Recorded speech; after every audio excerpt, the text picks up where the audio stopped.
I think we have time for a Q&A. Well, I had the good fortune to go through the Rafah crossing a few weeks after the fall of the Mubarak government in Egypt in 2011, when the Egyptian army had just taken over direct control of the crossing and perhaps had not quite figured out what they were doing yet. So they were basically waving foreign groups through, which certainly is not the case today. The situation has changed drastically, as it often does. For me, when I got admitted to MOU in January 2013, I had to apply for the US visa. So it took me 5 months to get a permit, a one-day permit by the Israeli army to go to Jerusalem, from Gaza to Jerusalem, to do the visa interview. 5 months. Included me being held in a cell on the checkpoint between Gaza and Israel, interrogated and blackmailed, and they asked me to collaborate. They even opened a professional military map that looks like the Google map but more professional, and they asked me to point who's Hamas in my neighborhood. Israeli human rights organization Gisha intervened to help me. They assigned 3 law professors from the Hebrew University, and despite all these efforts, I barely made it. My visa interview was supposed to be on June 17, 2013. I'm just giving an example of how easy it is to travel. But I ended up doing my visa interview in late July. This was 50% of the nightmare. The other 50% is to cross from Gaza to Egypt in order to fly from Cairo airport. And currently, it's impossible for me to go back because the Egyptian regime has permanently closed the Rafah crossing. And if it opens it once every 3 months. And if you are lucky to get in, it might take you 6 months to get out. And you have to have a connection to get out. And it's also impossible for me to travel to Jordan and cross through via the West Bank and Israel. One last thing, Anway was trying to get me a permit to go to Israel in the summer to do archival research, which is necessary for my... So if it happens, which is not going to happen, if it happens, I will be 1 hour by car from my family who lives in Gaza, but I won't be able to go there. So, it's fun. And what Jihad just said raises an interesting point. It always amazes me that universities like NYU and a great number of others willingly participate in these programs which are racially discriminatory. They simply are. How is this possibly acceptable? I think this is something which students and faculty are entitled to ask their administrations.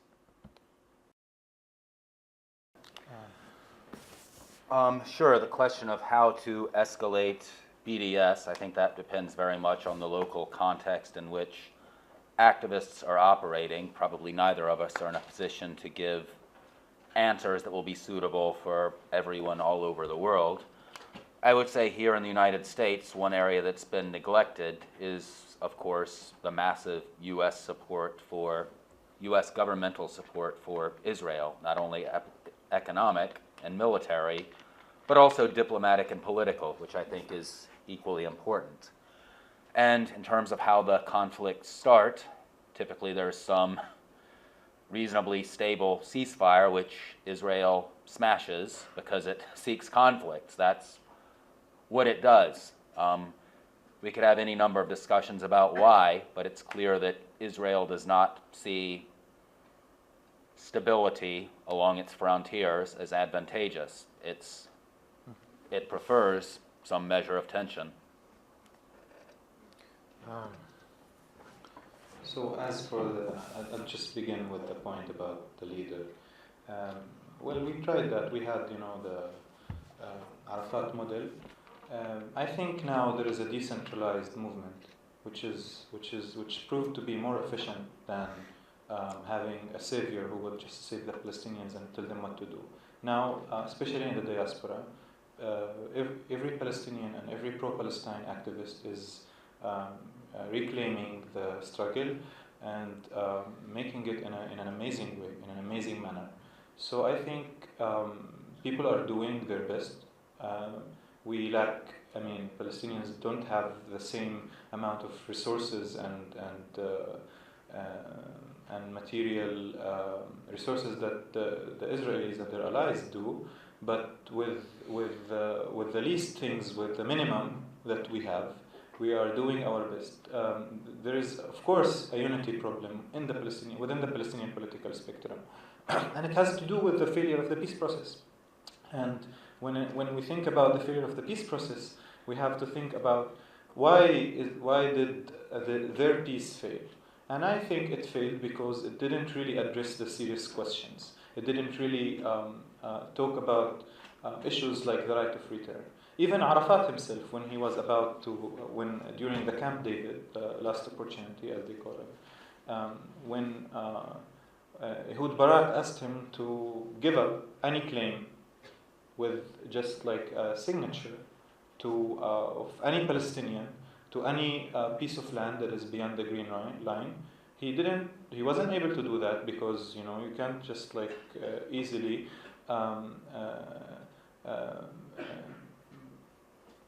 make this issue like go out of the discussion in this way.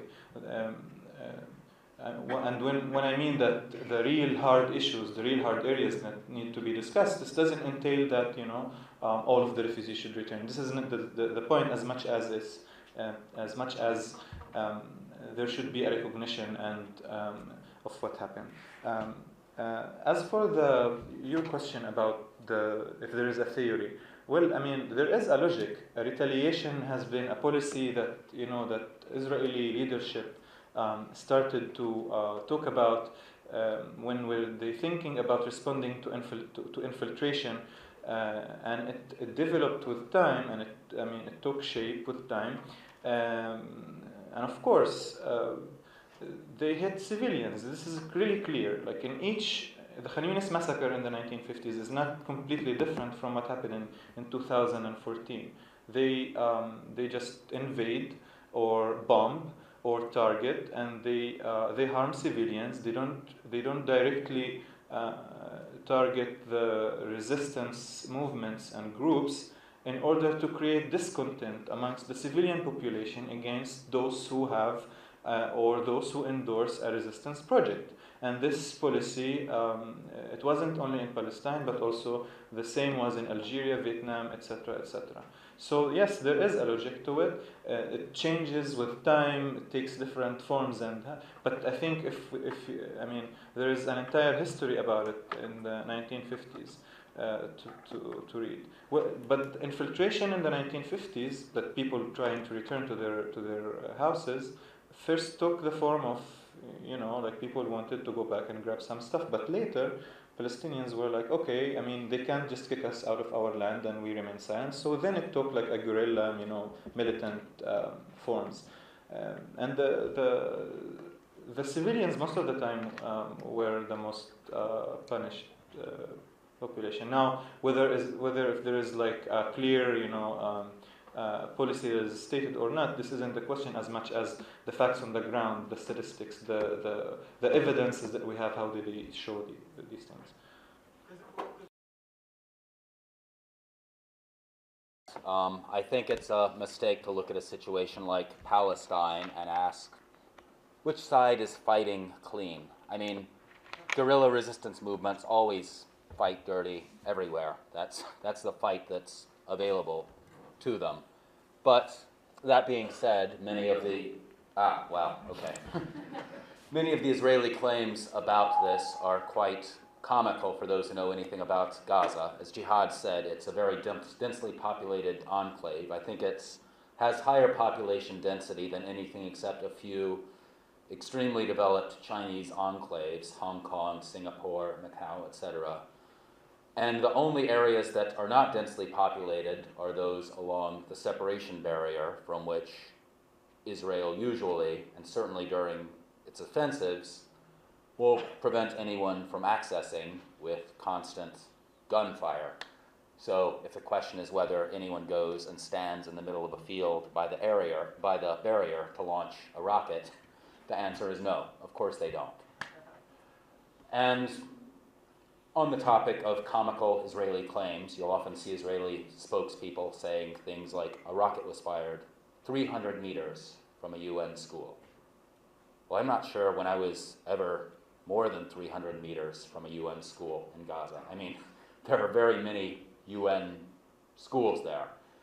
All I'm trying to tell you is that a lot of these claims, given the local geography and the local demography, which is, of course, the product of Israel's ethnic cleansing, it's pretty much inevitable.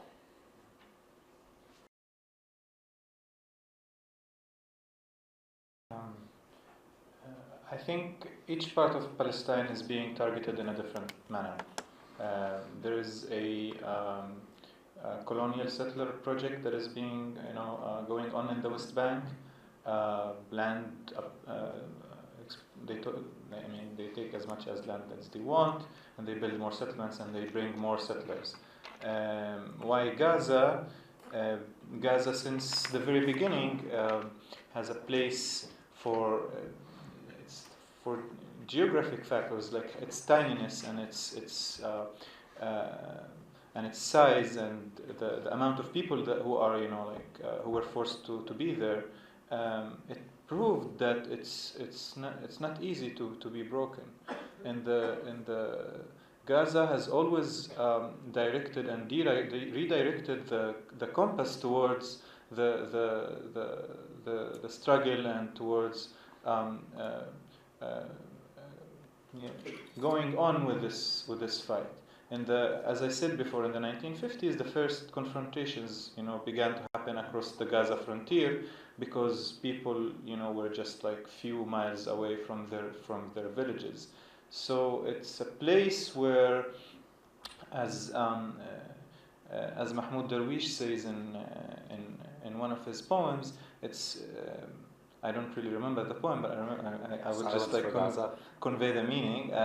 He says it's the most beautiful, the most place that is worthy of our respect because its ugliness, its situation, its misery tells a history of an entire homeland, and it is a place that you cannot hide the ugly face of occupation in it. I mean, what is going on now in Ramallah, the bubble, an attempt to show that if you go on such way, we can just like give you some nice cafes and better scenery, while settlements are being built just few feet away from you. In Gaza, you can't do that. You can't really turn the Jabalia refugee camp into a Ramallah.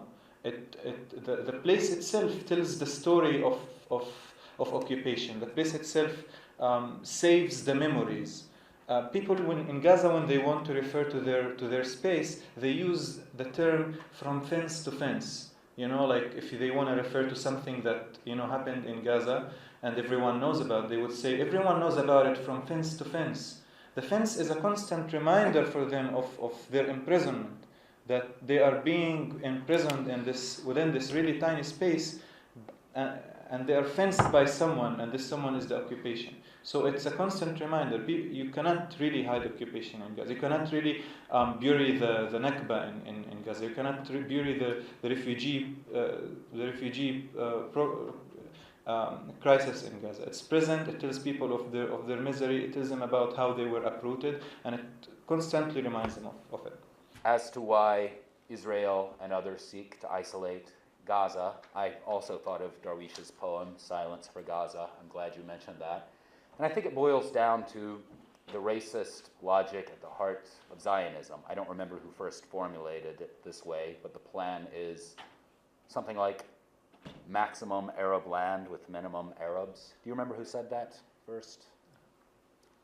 Anyway, but Gaza Strip has a large number of Palestinians on very little land. I'm not convinced that Israel ultimately has any territorial designs on it. They certainly wouldn't mind getting a hold of the natural gas offshore.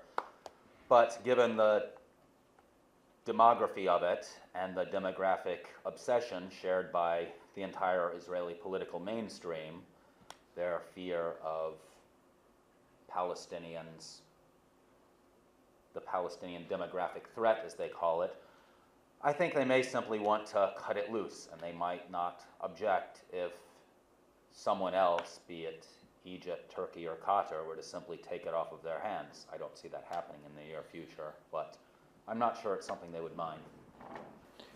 I think what could NYU students do is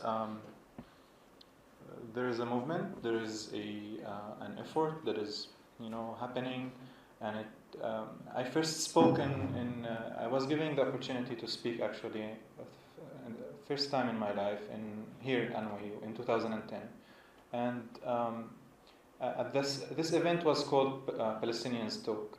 The panel included me, a lady from the West Bank, a lady from a Palestinian citizen of Israel, and a Palestinian from the diaspora. And four of us were given the chance to talk. This was in 2010. And now here we are, 5 years after. The movement is growing. People are becoming more aware of it. And the discourse on Palestine, Israel, and the United States is changing. So I think what we can do is just to keep the spirit and contribute to the movement, to BDS, or to join any of the SGP chapters on campus. Educate ourselves and our friends and colleagues, because this issue is not only it's not of concern to the Palestinians themselves. It's also an issue, a cause that would contribute to bettering the situation in the Middle East and the whole world at the end. And of course, it's a relevant question to the American people, especially America, because it's your money, guys. I mean, funding this lunatic, criminal enterprise. So more effort needs to be done, especially here, so that at the end of the day, what is directed towards warmongering, can go to help people here get better health service, which people get paranoid to get sick. So I think we can talk about it here more, and also beyond just the discourse on solidarity. It's an issue that is relevant to every single person here. So yes, campus activism has proved efficient, and we need more of that.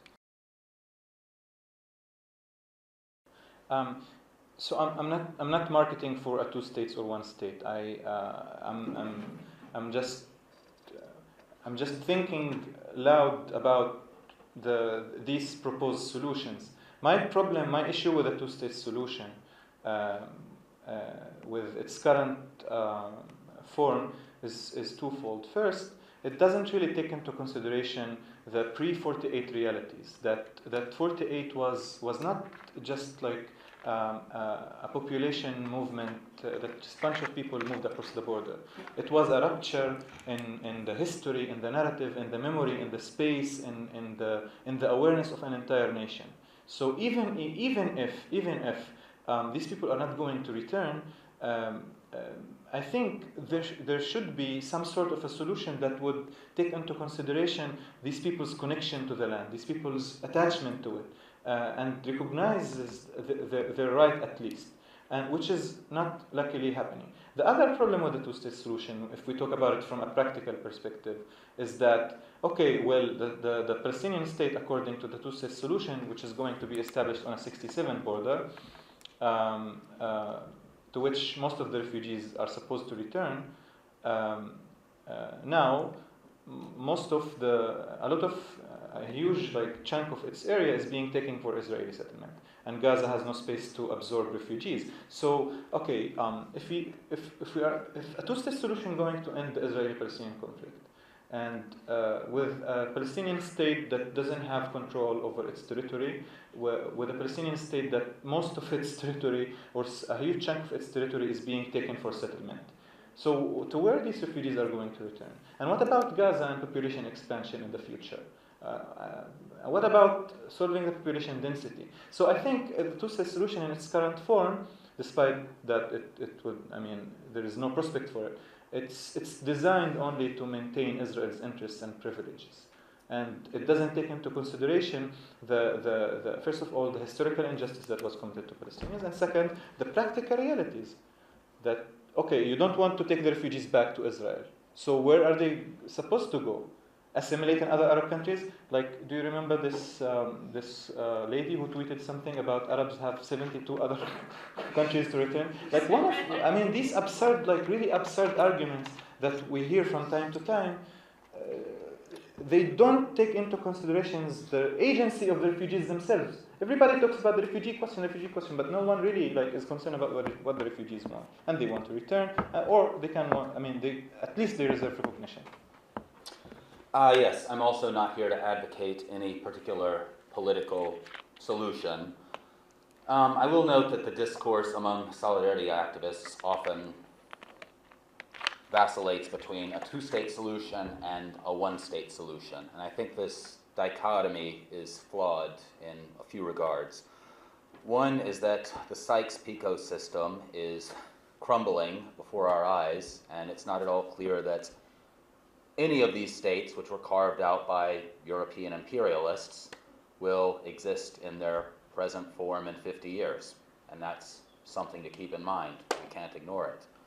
I'm not sure at this point how much focusing on a state as a solution makes sense, as we simply don't know the future of states in the region.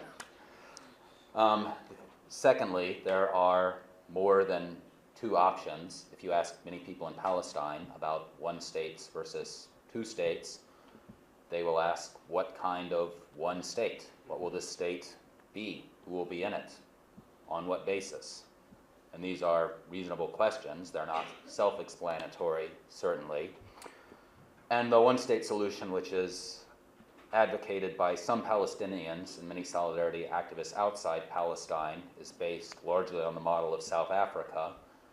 And I think this omits the extent to which the South African anti-apartheid movement failed in many regards, perhaps most regards, and I don't say this to its detriment. There's no shame in waging a valiant struggle and winning some and losing some, but there may be some shame in embracing a flawed model uncritically and emulating it without reservation. Recently, Oxfam International rated South Africa today the most economically unequal country in the world. And I know South African economist Patrick Bond says this is flawed, the methodology was off, and it's only in the top 5. I'm not going to get into that here. But South Africa should not be considered a complete roaring success by any means, as it often is.